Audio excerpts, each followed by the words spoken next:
ସଚେତନ ନାଗରିକ ମଞ୍ଚ ସଚେତନ ନାଗରିକ ମଞ୍ଚର କାର୍ଯ୍ୟକାରିଣୀ ବୈଠକ ଅନୁଷ୍ଠିତ। ସଚେତନ ନାଗରିକ ମଞ୍ଚର କାର୍ଯ୍ୟକାରିଣୀ ବୈଠକ ରାଉରକେଲାର କୋଏଲନଗର ସ୍ଥିତ ଆର୍ଏସ୍ପି ଅବସରପ୍ରାପ୍ତ କର୍ମଚାରୀ ସଂଘ କାର୍ଯ୍ୟାଳୟଠାରେ ଅନୁଷ୍ଠିତ ହୋଇଯାଇଛି। ମଞ୍ଚର ସଭାପତି ଇଞ୍ଜିନିୟର ଅଭୟ କୁମାର ଦାସଙ୍କ ସଭାପତିତ୍ୱରେ ସାଧାରଣ ସମ୍ପାଦକ ପିପି ରାୟଙ୍କ ଆବାହକତ୍ୱରେ ଏହି କାର୍ଯ୍ୟକ୍ରମରେ ଅତିଥି ଭାବେ ବିଶିଷ୍ଟ ଶିକ୍ଷାବିତ୍ ରାମଚନ୍ଦ୍ର ନାୟକ, ରାଉରକେଲାର ପୂର୍ବତନ ବିଧାୟକ ପ୍ରଭାତ ମହାପାତ୍ର, ଉପଦେଷ୍ଟା ଚିତ୍ତରଞ୍ଜନ ଦାସ ପ୍ରମୁଖ ସ୍ୱତନ୍ତ୍ର ଅତିଥି ଓ ଶ୍ରମିକ ନେତା ପ୍ରଶାନ୍ତ ବେହେରା ମୁଖ୍ୟ ବକ୍ତା ଭାବେ ଯୋଗଦେଇ ବେଶ ଉପାଦେୟ ବକ୍ତବ୍ୟ ରଖିଥିଲେ। ଅତିଥିମାନେ ସେମାନଙ୍କ ବକ୍ତବ୍ୟରେ ଜିଲ୍ଲାର ବିଭିନ୍ନ ସମସ୍ୟା ସମ୍ପର୍କରେ ଆଲୋଚନା କରିଥିଲେ।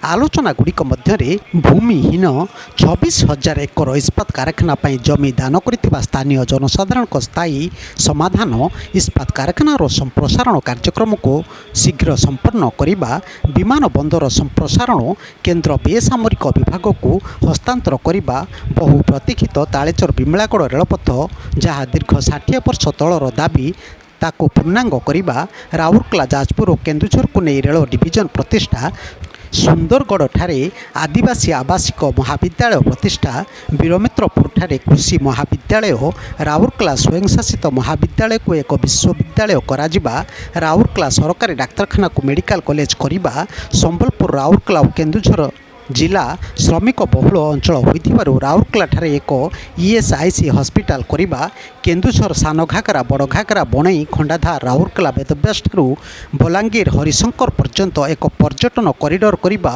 ରାଉରକେଲା, ରାଜଗାଙ୍ଗପୁର, ବୀରମିତ୍ରାପୁର ଏବଂ ରଘୁନାଥପାଲି ସହରକୁ ମିଶାଇ ବୃହତ ରାଉରକେଲା, ସବୁଜ ରାଉରକେଲା ଖସଡ଼ା ପ୍ରସ୍ତୁତ କରି ମେଟ୍ରୋପଲିଟାନ ସିଟି କରିବା ପ୍ରସଙ୍ଗରେ ଆଲୋଚନା କରାଯାଇଥିଲା। ଏହି କାର୍ଯ୍ୟକ୍ରମରେ ସର୍ବଶ୍ରୀ ରାଧାକାନ୍ତ ମିଶ୍ର, ଭରତଚନ୍ଦ୍ର ବାଇ, ଅରବିନ୍ଦ ଦାସ, ଶଶଧର ପାତ୍ର, ନିରଞ୍ଜନ ଦାସ, ବୀରେନ ସେନାପତି, ଦିଗମ୍ବର ମହାନ୍ତି, ବିଚିତ୍ରାନନ୍ଦ ସାହୁ, ସଚଳା ପଣ୍ଡା ପ୍ରମୁଖ ବିଭିନ୍ନ ପ୍ରସଙ୍ଗରେ ଆଲୋଚନା କରିଥିଲେ। ଅନ୍ୟମାନଙ୍କ ମଧ୍ୟରେ ସର୍ବଶ୍ରୀ ନିହାର ରାୟ, ରାଜୀବ ପାଣି, ଚକ୍ରାନ୍ତ ଜେନା, ବିଜୟ ବରାଳ, ଅକ୍ଷୟ ଦାସ, ଭଗବାନ ମହାପାତ୍ର, ଭଗବାନ ରାଉତ, କୁଞ୍ଜବିହାରୀ ରାଉତ, ରଞ୍ଜିତ ଛୋଟରାୟ, ଗଙ୍ଗାଧର ଦାସ, ବିଷ୍ଣୁଚରଣ ସାମଲ, ରାଜକିଶୋର ମିଶ୍ର, ଡକ୍ଟର ଶକ୍ତିପ୍ରସାଦ ସାମନ୍ତରାୟ, ନଳିନୀକାନ୍ତ ଧର, ସଞ୍ଜୀବ ମହାନ୍ତି, ସୁବ୍ରତ ମଲ୍ଲିକ, ବିକ୍ରମଚନ୍ଦ୍ର ଆଚାର୍ଯ୍ୟ, ଜଗନ୍ନାଥ ରାଉତ, ଚନ୍ଦ୍ରଶେଖର ଶତପଥୀ, ସୁକାନ୍ତ ଖୁଣ୍ଟିଆ, ପ୍ରଦୀପ୍ତ ରାୟ, ଭୁବନାନନ୍ଦ ବେହେରା, ନିତ୍ୟାନନ୍ଦ ବିଶ୍ୱାଳ, ସସ୍ମିତା ପ୍ରଧାନ, ଫକୀର ମୋହନ ପାଣି, ହୃଷିକେଶ ପ୍ରଧାନ ପ୍ରମୁଖ ଉପସ୍ଥିତ ଥିଲେ। ଦେଖନ୍ତୁ ତାରି ଚିତ୍ର।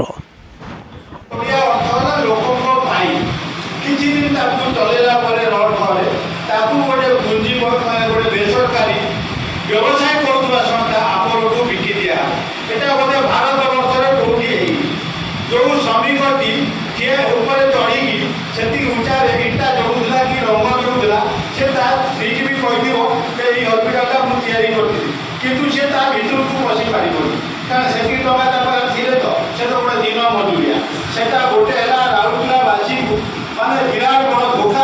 ଏବଂ ଯେଉଁମାନେ ଶାସକ ଦଳରେ ଅଛନ୍ତି ବର୍ତ୍ତମାନ, ସେଇ ଶାସକ ଦଳ ଥିଲାବେଳେ ସେଟା ତିଆରି ହେଲା, ଶାସକ ଦଳ ଥିଲାବେଳେ ବିକ୍ରି ହେଲା।